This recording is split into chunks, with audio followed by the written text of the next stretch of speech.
देखो जय मसीह की। आइए हम आज परमेश्वर का वचन को सुनेंगे। हमारे बीच में पास्टर सुगत पाल है हिमाचल से, और हमारा परमेश्वर का वचन हमारे बीच में बांटेंगे। आगे से में हम समझेंगे। आइए हम प्रार्थना करें।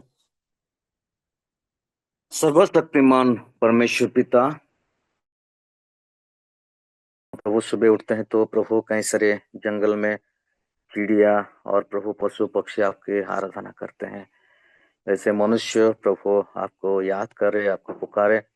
यीशु भी के बेला में इसलिए हम कोटि कोटि धन्यवाद देते हैं। धन्यवाद देते हैं प्रभु, आज का जो वचन प्रभु हम सीखने जा रहे हैं, मैं नहीं प्रभु, आप ही बात कीजिए ताकि प्रभु हम कुछ सीख सके, हम कुछ मनन कर सके और अपने जीवन में लागू कर सके। आने वाला समय में आपके लिए गवाही बन सके। यीशु तेना दया कर। सारे महिमा आदर जलाल आपका हाथों में देते हुए खुदा प्रभु यीशु के नाम से मांगते कि सुना कबूल कर पिता, आमेन। इसे सभी को जय मसीह। प्रभु हमें सुंदर अवकाश दिया आज के यीशु के बेला में, ताकि हम परमेश्वर के वचनों को हमें मनन कर सके, याद कर सके और उसकी महिमा के लिए हम इस्तेमाल कर सके। तो आज का विषय ये है, मूर्तियों पर परमेश्वर की बुद्धि। हम आजकल हमें आइज़ाया की पुस्तक की हम कंटिन्यू कर रहे हैं। तो आज हमारा विषय ये है यशायाह उसका 44 अध्याय 14 से हम 22 तक आज हम क्या करेंगे, मनन करेंगे। फिर से मैं कह रहा हूँ, यशायाह नबी की पुस्तक उसका 44 चैप्टर 14 टू 22, 14 से 22। तो मैं कुछ बताना चाहता हूँ जो कि यशायाह नबी के पुस्तक क्यों, इसका उद्देश्य के बारे में मैं थोड़ा सा आप लोगों को मैं बताना चाहता हूँ कि पाप को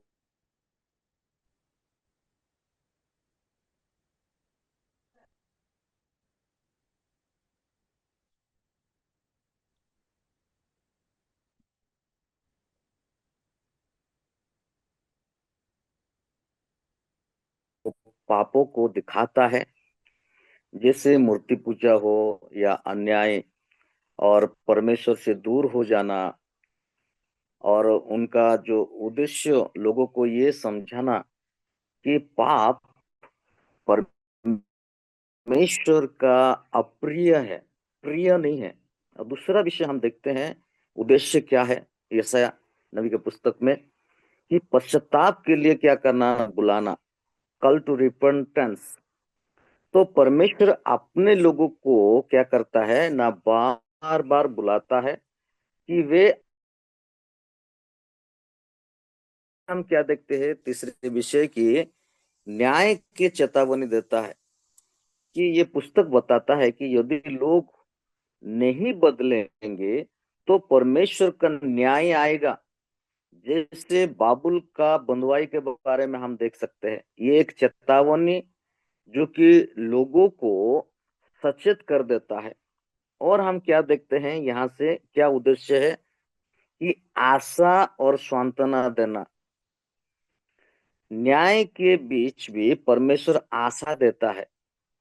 वो वादा करता है कि वो अपने लोगों को नहीं छोड़ेगा और उन्हें फिर से बहाल करेगा, फिर से बुलाएगा, फिर से लौट के उनको लेके आएगा। और हम क्या देखते हैं यशायाह नबी में, क्या और उद्देश्य हो सकता है ना, मसीहा की जो भविष्यवाणी है, यशायाह ने आने वाले उद्धारकर्ता के बारे में क्या करता है ना, वो भविष्यवाणी है जो लोगों के पापों के लिए दुख उठाएगा। ये क्या करता है, उद्धार का एक मुख्य संदेश है। और हम क्या देखते हैं उद्देश्य यशायाह नबी में ना, परमेश्वर की महिमा और सार्वभौमिकता को तो क्या करता है, वो दिखाता है कि ये पुस्तक बताता है कि परमेश्वर ही सच्चा है और सर्वोच्च है, और वो एक राष्ट्र को क्या कर सकते हैं, वो शासन करता है। जब हम देखते हैं यशायाह पुस्तक का उद्देश्य लोगों को पाप से सचेत करना, उन्हें पश्चाताप के लिए बुलाना, न्याय का चेतावनी देना, और साथ ही मसीह का जो दोबारा मिलने वाले आशा को और उद्धार को क्या करता है, प्रकट करता है। तो आज हम देखते हैं यशायाह नबी उसका 44 का 14 से 22। कोई अगर खुला है तो कोई पढ़ सकते हैं तो पढ़िए। यशायाह नबी 44 अध्याय उसका 14 से 22 तक कोई पढ़िए।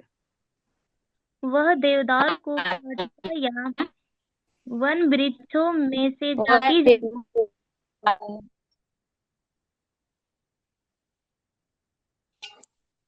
देवदार को काटता व वन के वृक्षों से में से जाति जाति के बांज वृक्ष चुन कर सेवता है। वह एक का वृक्ष लगाता है जो वर्षा का जल पाकर बढ़ता है। तब वह मनुष्य के निधन के काम में आता है। वह उसमें से कुछ सुलगा कर तपाता है। वह उसको जलाकर रोटी बनाता है। उसी से वह देवता भी बनाकर उसको दंडवत करता है। वह मूरत खुदवा कर उसके सामने प्रणाम करता है। का एक भाग तो वह आग में जलता और दूसरे भाग में मांस पकाकर खाता है। वह मांस भून कर तृप्त होता, फिर तपाकर कहता है, आह मैं गर्म हो गया, मैंने आग देखी। उसने बचे हुए भाग को लेकर वह एक देवता अर्थात एक मूरत खोदकर बनाता है। तब वह उसके सामने प्रणाम और दंडवत करता और उससे प्रार्थना करके कहता है, मुझे बचा ले, क्योंकि तू मेरा देवता है। वे कुछ नहीं जानते, न कुछ समझ रखते हैं, thank you, thank you, thank you क्योंकि सिस्टर। उनकी आंखें ऐसी मूंदी गई है कि वे देख नहीं सकते और उनकी बुद्धि ऐसी कि वे बुझ नहीं सकते, क्योंकि कोई इस पर ध्यान नहीं करता और न किसी को इतना ज्ञान व समझ रहती है कि कह सके उस भाग तो मैंने जला दिया और उसके कोयलों पर रोटी बनाई और मांस भूनकर खाया, फिर क्या मैं इसका भाग को वस्तु बनाऊं? क्या मैं काठ को प्रणाम करूं? वह राख खाता है। भरमाई हुई बुद्धि के कारण वह भटकाया गया है और वह न अपने को बचा सकता और न यह कह सकता है, क्या मेरे दाहिने हाथ में मिथ्या नहीं? हे याकूब, हे इसराइल, इन बातों को स्मरण कर। तू मेरा दास है, मैंने तुझे रचा है। हे इसराइल, तू मेरा दास है, मैं तुझको न बिसराऊंगा। मैंने तेरे अपराधों को काली घटा के समान और तेरे पापों को बादल के समान मिटा दिया है। मेरी ओर फिर लौट आ, क्योंकि मैंने तुझको छुड़ा लिया है। Hallelujah. Thank you, thank you, hallelujah, praise the Lord. Thank you. तो यहाँ हमें बहुत अच्छा विषय हमें दिखाता है कि एक मनुष्य का जीवन में कैसे मूर्खता का काम करते हैं, है ना। तो यहाँ क्लियरली बताते हैं कि एक मनुष्य क्या करता है, परमेश्वर की आराधना करने के वजह से, सत्य परमेश्वर की आराधना करने के वजह से, है ना, जीवन परमेश्वर की आराधना करने के वजह से एक मनुष्य इतना मूर्ख हो गया कि वो क्या करता है कि वो देवदार को काटता है और वन के वृक्ष में क्या करते हैं से वो जाति जाति के बांज वृक्ष को चुनता है, देखभाल करता है और देखकर एक वृक्ष को क्या करता है, लगाता है, जो वर्षों का क्या करता है, वर्षा जो बारिश का जो जल को वो क्या कर पाकर वो बढ़ता है। यहाँ क्लियरली हमें बताता है एक मनुष्य परमेश्वर के छोड़ के अपना बुद्धि को भ्रष्ट करके अपने जीवन को क्या करता है, एक पेड़ पेड़ के बारे में हम देखते हैं कि एक पेड़ को क्या करता है, वो लगाता है और उसको क्या करते हैं, उसको अच्छा खाद देता है, उसमें क्या करता है, बारिश के पानी से वो बढ़ता है। जब बढ़ जाता है वो वृक्ष को क्या करता है, वो आ, वो मनुष्य वो क्या करता है, उसको काट के उसको ईंधन भी बनाता है, और वो क्या करते हैं, उसको सुलझा सुलझा कर क्या करते हैं, आग जब ठंड में आता है, ठंड होता है तो पेड़ को काट के वो सूखी हुए पेड़ को क्या करते हैं, आग लगा के वो तापता है और उसको जलाकर रोटी बनाता है ना, और उससे वो देवता को बनाकर उसको दंडवत भी करता है। तो ये मूर्त खुदवा कर उसके सामने क्या करता है, प्रणाम भी करता है। तो कई सारे समय में यहाँ हमें दिखाता है कि किस तरीके से वो लोग निरर्थक जो पूजा करते हैं, मूर्ति पूजा करता है, निरर्थकता को उजागर करता है और क्या करता है, दया का याचना करता है। तो यहाँ हमें दिखाता है कि मनुष्य सत्य परमेश्वर को भूल के वो किस तरीके से एक पेड़ के ऊपर निर्भर करता है, हैं? हमें मनुष्य अभी हमारे जीवन में हम देखते हैं कई सारे लोग, अगर इस संसार में हम देखते हैं एक पेड़ को अच्छा तरीके से वो लोग क्या करते हैं, वही पेड़ को बढ़ाता है, वही पेड़ को काटता है और वही पेड़ क्या करता है, हाँ, उनको अभी खाना बनाने का समय में वही लकड़ी को जलाते हैं और वो क्या करता है, उसमें से वो क्या करता है, उसको मूर्ति बना के पूजा भी करता है। तो मेरे प्यारो, ये है जो कि सत्य परमेश्वर को छोड़ के इतना गिर गए कि वो सत्य परमेश्वर को छोड़ के अपने जीवन को सिर्फ पेड़ के ऊपर भरोसा करता है। वही पेड़ को क्या करता है, वह खाना बनाने में इस्तेमाल करता है।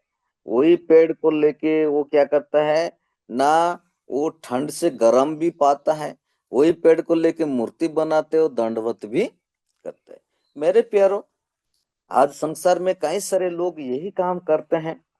मनुष्य और परमेश्वर को छोड़ के वो क्या करता है, देवी देवता को, सूर्य को प्रणाम करता है और जल चढ़ाता है और आग को क्या करते हैं, वो आग को भी वो क्या करते हैं, पूछते हैं। तो यहाँ हमें ये सिखाता है कि जब इज़राइल के लोग और यहूदा के लोग का बारे में हम देखते हैं कि मनुष्य कितना मूर्खता और परमेश्वर को दया को दिखाता है कि ये सबसे पहले मूर्ति पूजा व्यर्थता है बताता है, और मनुष्य एक पेड़ काट के उसको भाग को भोजन करता है, भोजन करने के लिए वो तैयार करता है और अपने आप को गर्म करता है, उसी पेड़ को दूसरे भाग को मूर्ति बनाकर पूजा करता है।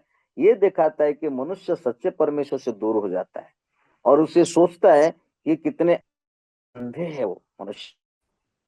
तो यहाँ से हमें आत्मिक शिक्षा हमें क्या मिलता है, जब हम परमेश्वर के स्थान पर किसी और चीज को रखते हैं, जैसे धन हो, व्यक्ति हो, सफलता हो, ये वो हमारे लिए एक मूर्ति हो जाता है, बन जाता है। तो ये चीजें हमें बचा नहीं सकता।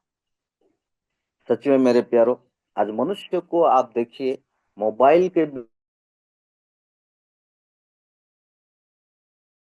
तरीके से हम धन को हम पूजा करते हैं और हम देखते हैं कि मनुष्य आज कोई व्यक्ति के ऊपर कैसे भरोसा करता है।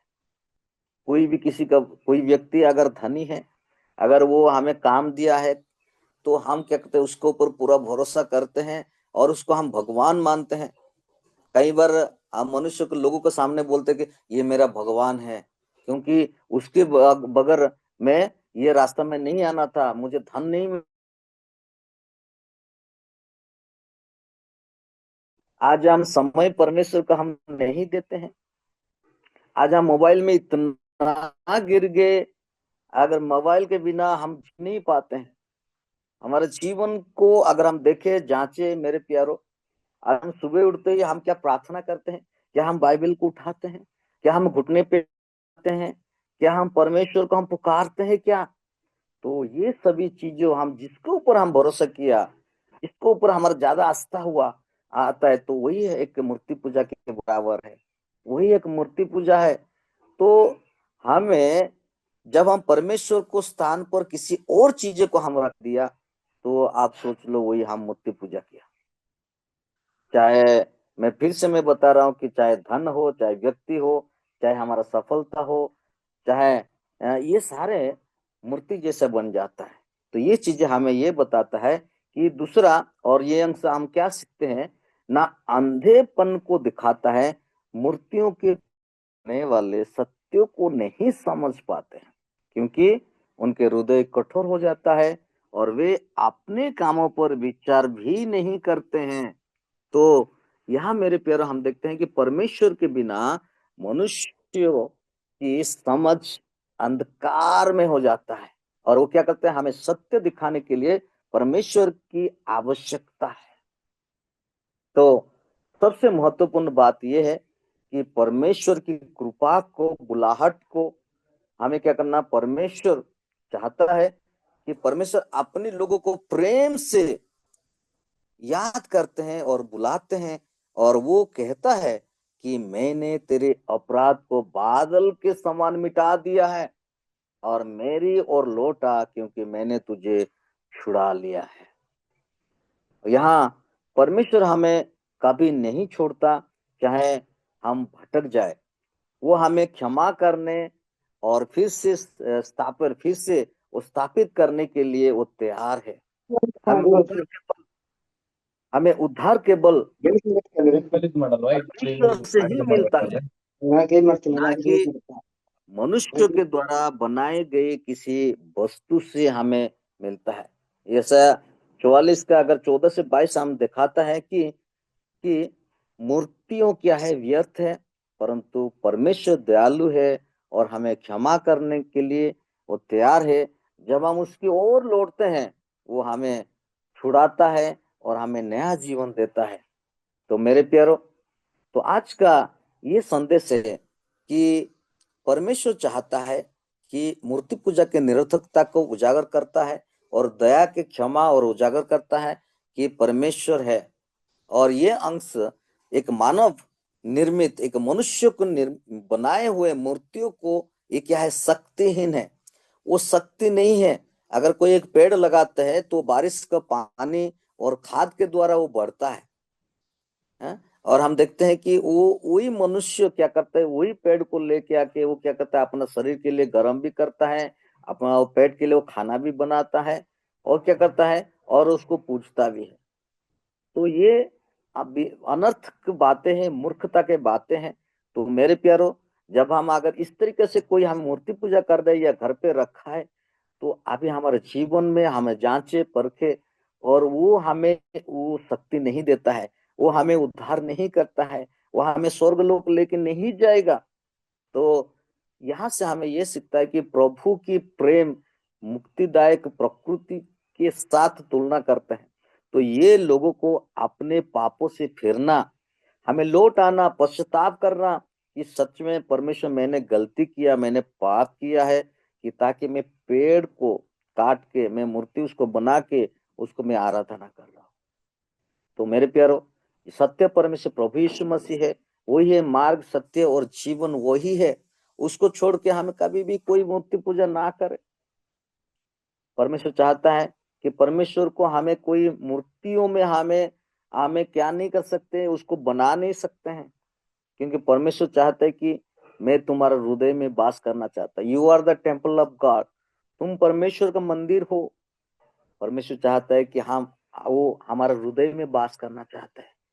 इसलिए यहाँ से हमें क्या देखते हैं कि ये जो लोगों को अपने पापों को फिरने और परमेश्वर के संप्रभुता को स्वीकार करने और उसकी क्षमा में आनंदित होने के लिए वो कहता है। यशायाह 44 का 14 से 22 हमें ये सिखाता है, ये दिलाता है याद कि मानव निर्मित जो मूर्तियां वो शक्तिहीन है, जबकि केवल परमेश्वर ही छुटकारा दे सकता है, क्षमा करता है और पुनर्स्थापना करता है। तो पाप से छोड़ने और उस पर भरोसा करने से जीवन, बुद्धि, शांति मिलती है। और ये अंश हमें ये जांचने के लिए कहता है कि हम अपना जो विश्वास कहाँ रखते हैं, और परमेश्वर की दया में हम आनंदित होते हैं। तो मेरे प्यारो, हम मूर्ति पूजा से छोड़कर हम सत्य परमेश्वर की ओर हम चले, आगे बढ़े, ताकि वो हमें क्या करता है, हमें परमेश्वर हमें कभी नहीं छोड़ेगा, और चाहे वो क्या भटक जाए, वो हमें क्षमा करने और फिर से स्थापना करने के लिए वो तैयार है।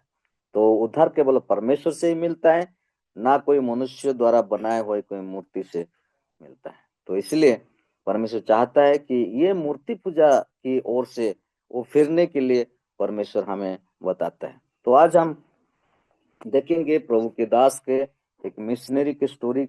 हम क्या करेंगे, हम थोड़ा देखेंगे कि जो करके एक व्यक्ति, एक पुर्तगाल के जेसुइट मिशनरी थे और जिन्होंने दक्षिण थे और उनका अपना महान जीवन छोड़ दिया और उन्होंने परमेश्वर के मसीह के प्रति प्रेम से भरे हुए और उन्होंने स्थानीय लोगों को तक पहुंचाने के लिए, मसीह का सुसमाचार पहुंचाने के लिए एक भारतीय जो तपस्वी की जीवन शैली अपनाए, जो कि और उन्होंने क्या किया ना में कर सुसमाचार का प्रचार किया, जिससे कई लोग विश्वास किए और आगे करुणा और संस्कृति समझने में उन्हें पूर्व और पश्चिम बना। और हम देखते हैं कि गंभीर उत्पीड़न के बावजूद भी कई सारे तकलीफ आया, मुश्किल आया, फिर भी उन्होंने क्या किया, उसने मसीह को नकारने से और अपने विश्वास के लिए शहीद हो गए। तो आरामदायक का जीवन को छोड़ के, शांति का अपने जीवन को छोड़कर एक साधु बनकर जैसे सरल जीवन को वो क्या क्या अपनाया। तो यहाँ से हमें क्या सीख मिलता है कि हमें भी अपने जीवन में सादगी और त्याग अपनाना चाहिए, एक सैक्रिफाइस जीवन बिताना चाहिए प्रभु के लिए। जब हम सब कुछ छोड़ के प्रभु की सेवा में अगर हम आगे बढ़े, प्रभु को हम पाए हैं, तो हमारे जीवन में भी एक त्याग का जीवन होना चाहिए ताकि हम परमेश्वर की ओर करीब आ सके। तो इसलिए मत्ती उसका 16 का 24 में लिखा है, यदि कोई मेरे पीछे आने चाहे तो अपने आप को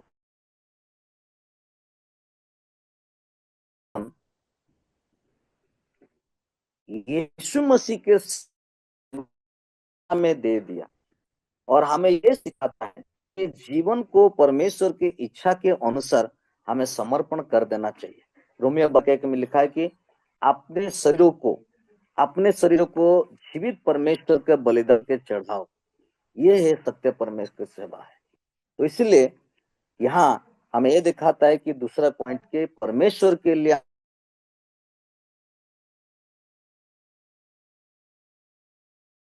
अपना विश्वास को दृढ़ रखना चाहिए। कई सारे समय में अगर कोई संस्था बंद भी हो जाए, चाहे हमारा कलेसिया में कई सारे सताव आए, परेशानी आए, विरोधी आए, लेकिन कई बार हम के घर बार सब छोड़ के हम वापस हम घर चले जाते हैं। लेकिन यहाँ जॉन द ब्रिटो का जीवन में हम देखते हैं कई सारे सताव आया, परेशानी आया, फिर भी वो क्या किया ना, दृढ़ होके वो परमेश्वर के लिए ही सेवा में, कितना कठिन परिस्थिति आने से भी और विश्वास पर दृढ़ बनाए रखा। तो यहाँ हमें क्या सिखाते हैं वचन, हमें ये बताते रहता है वो धन्य है।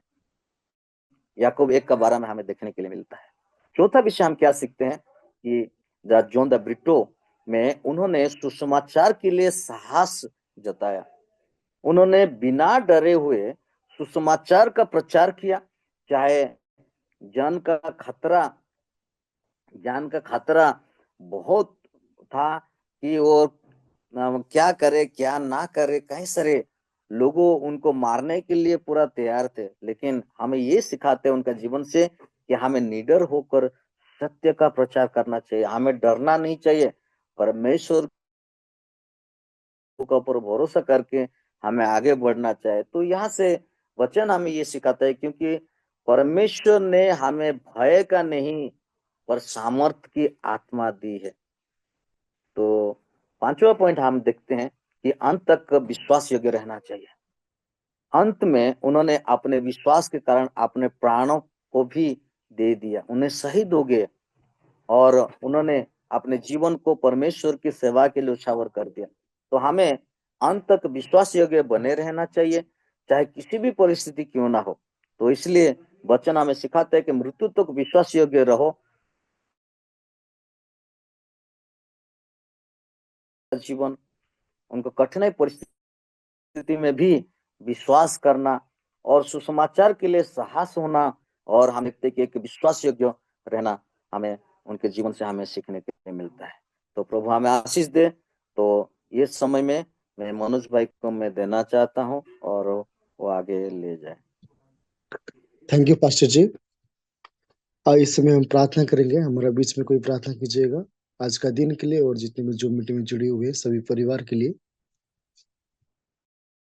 आइए हम प्रार्थना करेंगे। ମଙ୍ଗଳମୟ ସ୍ୱର୍ଗସ୍ଥ ପିତା, ଆମେ ତୁମକୁ ଧନ୍ୟବାଦ ଦଉଛୁ। ପ୍ରିୟ ପିତା, ତୁ ଆମକୁ ପ୍ରେମ କଲ, ସ୍ନେହ କଲ, ବିଗତ ଦିନକୁ କୁଶଳ ଭାବରେ କ୍ଷେପଣ କରିବା ପାଇଁ ସାହାଯ୍ୟ କଲ। ଆଜିର ଏ ପ୍ରଭାତ ତୁମେ ଆମକୁ ଦେଖାଇଲ। ତୋ ସହିତ ପରମେଶ୍ୱର ଗାଁ ତୁମର ଦାସଙ୍କ ମୁଖରୁ ତୁମର ମୁଖସ୍ଥ ବାକ୍ୟକୁ ଆତ୍ମିକ ଆହାରକୁ ପରମେଶ୍ୱର ତ ଏ ପ୍ରଭାତ ସମୟରେ ଆମକୁ ତୁମେ ପ୍ରଦାନ କଲ। ଆମେ ତୁମକୁ ଧନ୍ୟବାଦ ଦଉଛୁ। ପିତା, ଏ ଜଗତର ଯେକୌଣସି ବିଷୟରେ ଆମେ ଯେପରି ଆସକ୍ତ ନ ହେବୁ ଏବଂ ପରମେଶ୍ୱର ସମ୍ପୂର୍ଣ୍ଣ ଭାବରେ ସତ୍ୟ ପରମେଶ୍ୱରଙ୍କୁ ଆମେ ଜାଣିବୁ ଏବଂ ତୁମରି ଗୌରବ କରିବୁ। ତୁମ ଉଦ୍ଦେଶ୍ୟରେ ଆମେ ବୃଦ୍ଧି ହେବାକୁ ପାରିବୁ। ପରମେଶ୍ୱର ପିତା, ବିଶ୍ୱାସରେ ଆମେ ବୃଦ୍ଧି ହେବାକୁ ପାରିବୁ। ଆମେ ତୁମେ ସାହାଯ୍ୟ କର। ସମ୍ପୂର୍ଣ୍ଣ ଭାବରେ ତୁମ ନିମନ୍ତେ ନିଜକୁ ଆମେ ତ୍ୟାଗିବୁ। ତୁମଠାରେ ନିଜକୁ ଉତ୍ସର୍ଗ କରି ଦୈନନ୍ଦିନ ଜୀବନରେ, ସେବା କାର୍ଯ୍ୟ ଜୀବନରେ ଆମେ ପ୍ରତ୍ୟେକ ବ୍ୟବହାର ହେବାକୁ ପାରିବୁ। ସେ ଅନୁଗ୍ରହ, ସେ ଆଶୀର୍ବାଦ ପ୍ରଦାନ କର। ପ୍ରିୟ ପିତା, ଏ ସମୟକୁ ଜୁମରେ ଥିବା ପ୍ରତ୍ୟେକଙ୍କୁ, ଆଜିର ଦିନକୁ, ପ୍ରତ୍ୟେକଙ୍କର ମନ, ଆତ୍ମା, ପ୍ରାଣକୁ, ପ୍ରତ୍ୟେକଙ୍କ ସେବା କାର୍ଯ୍ୟ ଜୀବନକୁ ତୁମ ହସ୍ତରେ ସମର୍ପଣ କରି ପ୍ରାର୍ଥନା ମଧୁରମୟ ପ୍ରଭୁ ଯୀଶୁ ଖ୍ରୀଷ୍ଟଙ୍କ ନାମରେ ମାଗୁଅଛି ତ आमीन। आमीन। सभी को पुनर्बार जय मसीह की। प्रिय, हम सबको कल मिलेंगे।